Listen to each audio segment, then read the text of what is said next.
Leçon de l'école du sabbat dimanche 9 juillet 2023. La prière et l'action de grâce.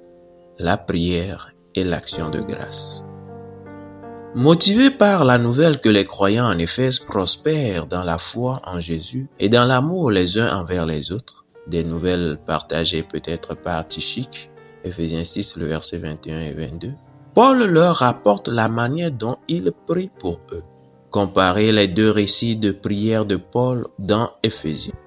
Éphésiens 1, le verset 15 à 23, là il est écrit « C'est pourquoi moi aussi, ayant entendu parler de votre foi au Seigneur Jésus et de votre charité pour tous les saints, je ne cesse de rendre grâce pour vous, faisant mention de vous dans mes prières, afin que le Dieu de notre Seigneur Jésus-Christ, le Père de gloire, vous donne un esprit de sagesse et de révélation dans sa connaissance, et qu'il illumine les yeux de votre cœur, pour que vous sachiez quelle est l'espérance qui s'attache à son appel, quelle est la richesse de la gloire de son héritage qu'il réserve aux saints, et quelle est envers nous qui croyons l'infinie grandeur de sa puissance, se manifestant avec efficacité par la vertu de sa force.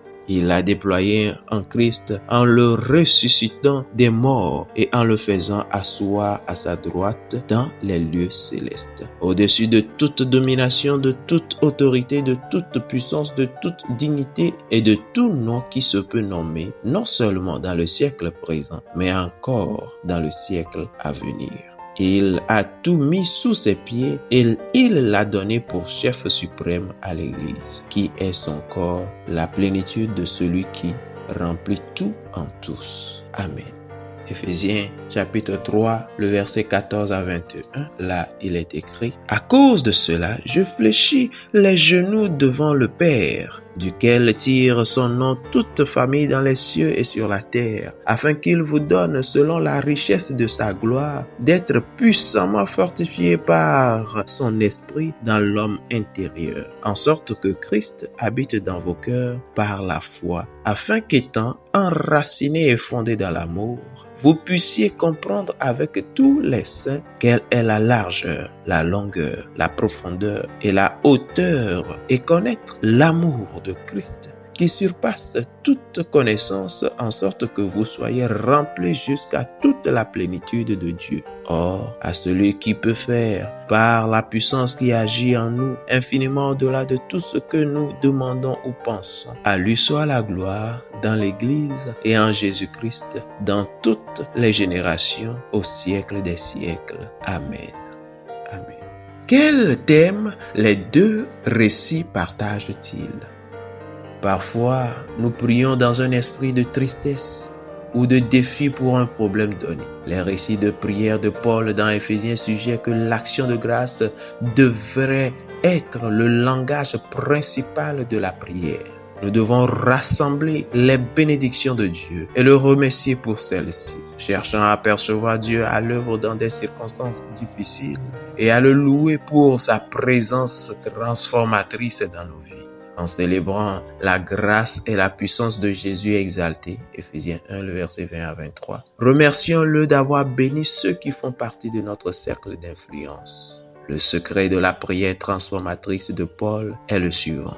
La prière est la clé de la louange et de l'action de grâce.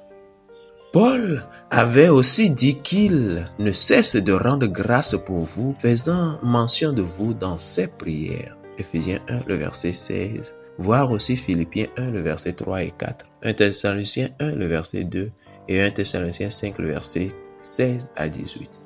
Que signifie vraiment le fait de prier sans cesse? 1 Thessaloniciens 5, le verset 17.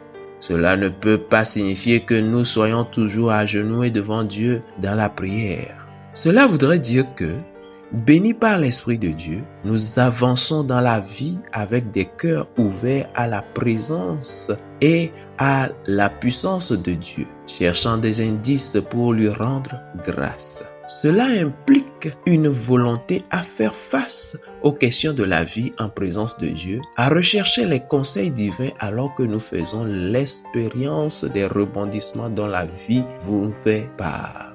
C'est aussi le fait de vivre non pas dans l'éloignement de Dieu, mais dans l'engagement avec lui, toujours ouverts à la conduite divine. Nous considérons trop souvent la prière comme un acte de gentillesse, un complément ou un discipulat qui doit être exercé quand cela nous convient.